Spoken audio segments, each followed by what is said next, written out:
Hey everybody, welcome to my channel. My name is Teri Hunter. I'm an intuitive astrologer and I'm here today to talk about the new moon in Capricorn.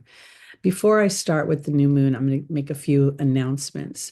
We will be returning to the lives on January 5th at 11 a.m. Pacific time.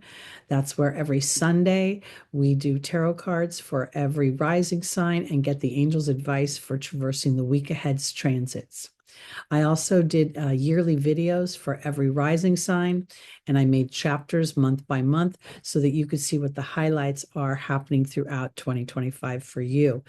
I also did January love and money tarot card spreads. Those are done by sun sign, so they're pretty simple. All you need to know is your birthday. And then I am now completing the January monthly, so be on the lookout for that. And with that, let's jump right into the new moon in Capricorn. A new moon is the darkest phase of the moon where the sun and the moon come together to create something, to set an intention, but you can't necessarily see how it's going to play out. It's very much faith-based. It's very much a process of beginning to nurture something and to care for it into its fruition.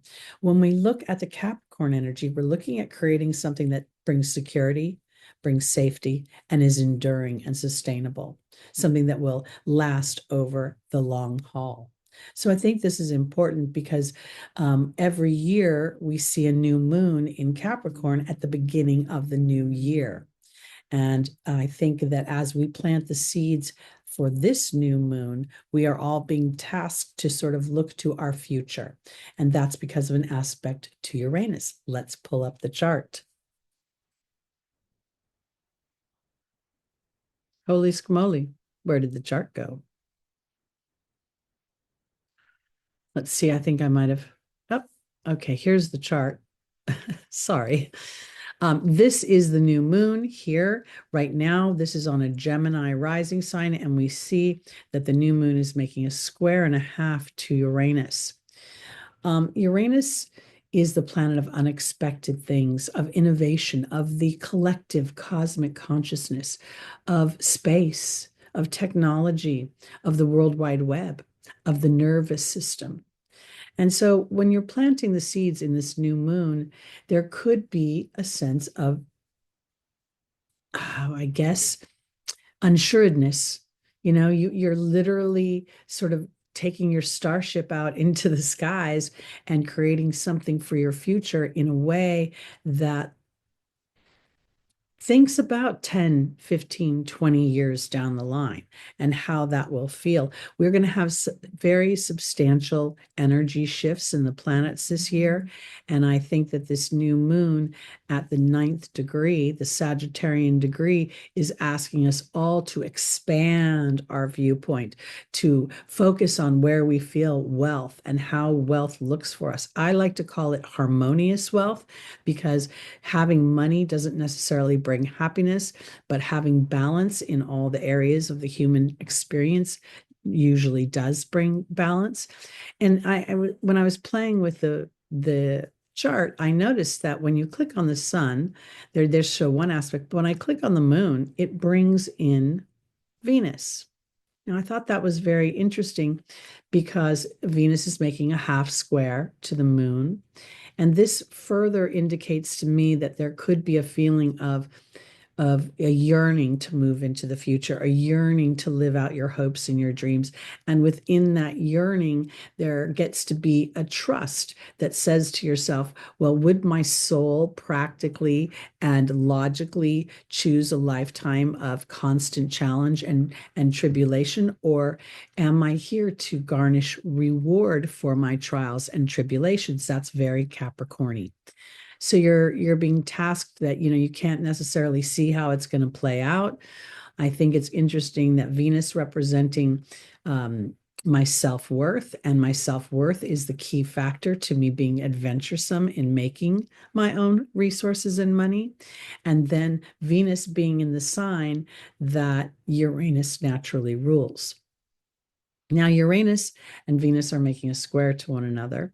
So there's a push-pull sort of between what I know historically, Taurus, and what Venus has to offer me in the way of the future and moving my story forward, using my skills, my talents, my voice. Now, in the background of this new moon are some challenging dynamics. First of all, let's look at Mars and Pluto. This is huge. Okay. This is going to become an exact opposition on the 31st. Mars has been dancing around with Pluto quite a bit over the end of 2024. And it's been a challenge because it's brought a lot of aggression, anger, and frustration, and wanting to move away from the old and moving into the new or into a closer part of your own personal, whatever your dreams and hopes are. So this is a little bit of a challenge. Now, at the same time, we see supportive aspects between Mars and Neptune and the nodes. The nodes are going to change in January to the Pisces Virgo axis. So they're holding tight here at the end of the year. And the fact that the nodes are literally making a T square to Pluto. Well, that's not quite true. The nodes are in trine and they're in favorable aspect to Pluto. So this transformation that Pluto is offering is very strong. In this opposition, oh goodness, excuse me. In this opposition, Pluto has the strength. Because to me, Mars not only is in retrograde and it is about to head back into its fall, we see that Pluto is taking no prisoners in wanting to break up anything that doesn't allow the future to move forward. I think that's an important thing to note. And the nodes are offering us favor here as we individualize and we allow ourselves to be egoless to what other people expect of us. We also have the South Node on the supergalactic center, which is a point in the Shapley cluster that allows us and affords us an opportunity to experience ourselves as source energy. The new moon, the intentions you planned, could very well give you a stronger sense of your own source energy within the co-creator. The other thing that's going on in the background of this new moon is Pluto and Saturn are in a square. I'm sorry, Jupiter and Saturn are in a square. Jupiter is in detriment, so it's a bit challenged in Gemini. And at the same time, I believe that Jupiter is a world traveler. So Jupiter is being tasked to come down from the mountain and to experience everyday life of the human, how they think, the things that get in their way. And the square to Saturn is potentially bringing up old history and old things that have up until now held you back. And so what we're seeing is contraction versus expansion. But I think Saturn has the stronger energy here because as I build a strong connection, a strong relationship with the divinity of my own soul and the soul's voice, what we saw Venus doing earlier, making a square to Uranus, I believe that this is going to create that. This is going to give you the energy of that co-creation and seeing what you're planting the seeds for manifested in the material. And I do believe there's the potential of having that happen over a 6-month period of time. We do see Jupiter's in an opposition to Mercury here. They're in opposing houses. They are kind of having an exchange. You know, when you do a foreign exchange, they're doing a foreign exchange. But the other thing that I think is very important is Chiron. And the reason I bring up Chiron right now is because Chiron is the wounded healer. And as we transform our wounds into the tools that help build our future, I think it becomes very favorable. And this is Mercury, this is new self-talk. And Mercury was just retrograde, and now Mercury's moved forward and it's been hovering over the great attractor the last few days.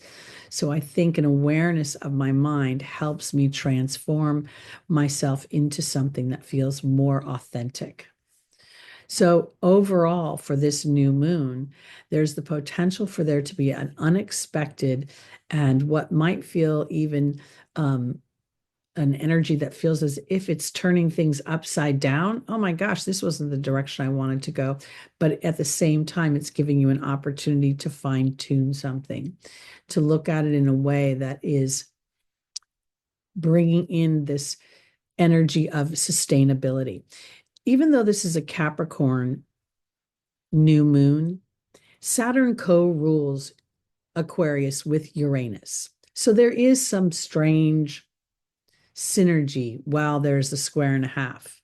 Because while the planet itself is not necessarily comfortable here, at the same time, the planet is familiar with the Capricorn dynamic, what Saturn expects, that endurance, that moving beyond my emotional comfort. So I think that's an important thing to remember when we look at this, because astrology is truly layered. And that's why I bring up the aspects happening around the moon. I'm going to stop my share now because those aspects influence the moon. I personally, as an intuitive astrologer, believe that the moon is the most important sign in your chart to indicate how you process. You know, we think that Mercury represents our thoughts, but our thoughts are actually born from our emotions and then represented through our brains. So when we plant the seeds in Capricorn for a new moon to bring forth the things that we want in the material world, it is our task to align both emotionally and in our ego expression to the outside world. The moon, our emotions, and the sun. They're not just representing the male and the female. They're representing the receptive and then the action, the inspired action. So part of the benefit of this moon is to allow the nodes, which the moon governs. They are one body essentially, or I should say one family. The nodes, are they travel around the moon because they're karmic points. So as you emotionally connect to what you want, and then you take inspired action systematically and endure through emotional unsuredness or fear or trepidation, then you will be rewarded over this period of time. So, well, that's it for the new moon in Capricorn for me. Please like, please subscribe, please share, and be sure to hit that notification bell because we've got a lot of content coming out. And be sure to check out my Instagram account. We're going to be building that up over this new year. We've just sort of launched that. And I hope 2025 is wonderful for you. Thanks so much, everybody. See you soon.